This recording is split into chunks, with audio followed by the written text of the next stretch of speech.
priority from the rest of the world, especially the Caucasian settlers. We are going to discuss on the following points in our attempt to decode the history of Cain based on my understanding of the verses from Bible, Quran and other sources. Point 1. Cain story in Bible. Point 2. Noah flood global or local. Point 3. Why books of Enoch removed from the Bible? Point 4. Esau the twin brother of Jacob. Point 1. Cain Seth history in brief. Cain the first son of Adam. Cain killed second son of Adam. Cain cursed banished from cradle of civilization.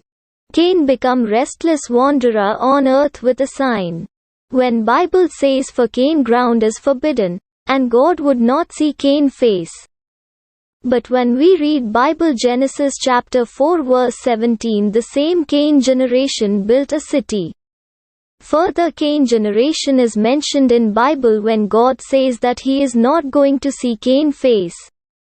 When God clearly says he will not see Cain face, which means Cain is disconnected from God and his generation would not receive any guidance nor they will have any messenger from bloodline of Cain.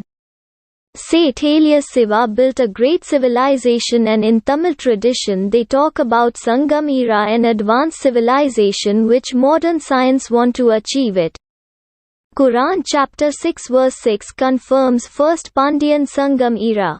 Verse says that ancient civilization was far more advanced than this current generation which came after deluge.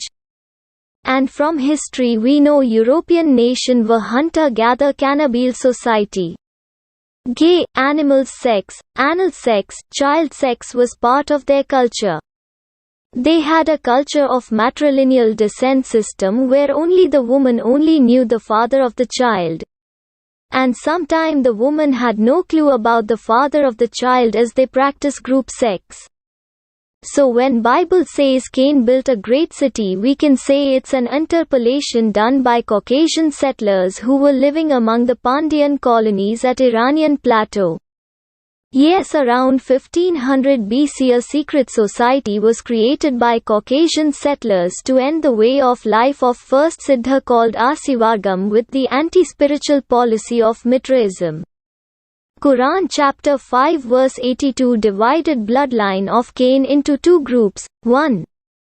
Settlers on Pandyan colonies, naming them as Jews, and its priestly cults as sought enemy of the Pandyan colonies and to their way of life called Asivagam. Whereas regarding European nation, Quran says they would accept spiritualism and way of life called Asivargam given to first Siddha Sivan.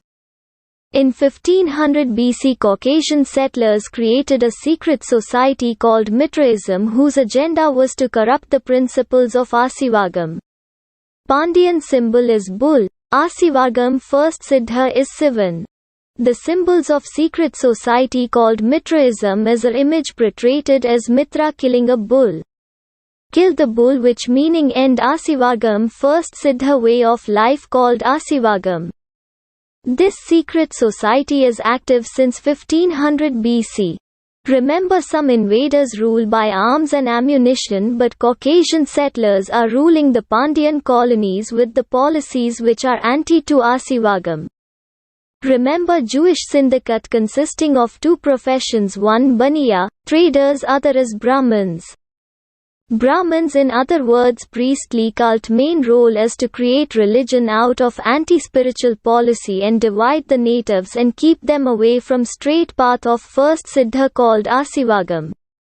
Sanskrit, a priestly cult language. Through this language the priests introduced many rituals, Tantrism and Market Manu Sastra. Therefore we find Sanskrit-based mythology across India. Sanskrit rules Indian population.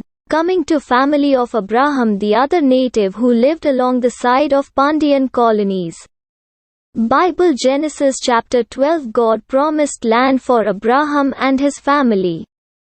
Remember, land from Tamil Nadu up to Anatolia, Arabia, Jerusalem, Egypt and Africa is 100% melanated people's land.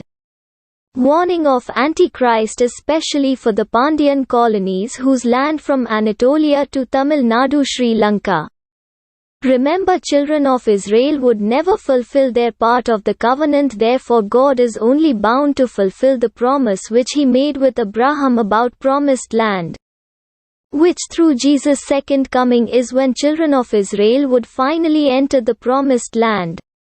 I repeat, Jesus Christ's mission incomplete, so in this second coming, Jesus would complete his mission with children of Israel, thus with this God would fulfill the promise which he made with Abraham. So final exodus is very near. As for children of Israel, they are rebellious by nature.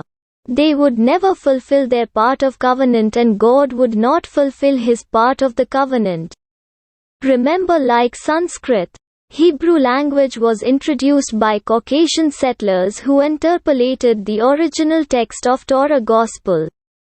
Abraham, Moses, David, Solomon, Jesus never spoke Hebrew language. So, Sanskrit and Hebrew language are basically Caucasian settlers' priestly class languages. Sanskrit-based mythology controlled native Indian mind while Hebrew language controlling the mind of children of Israel.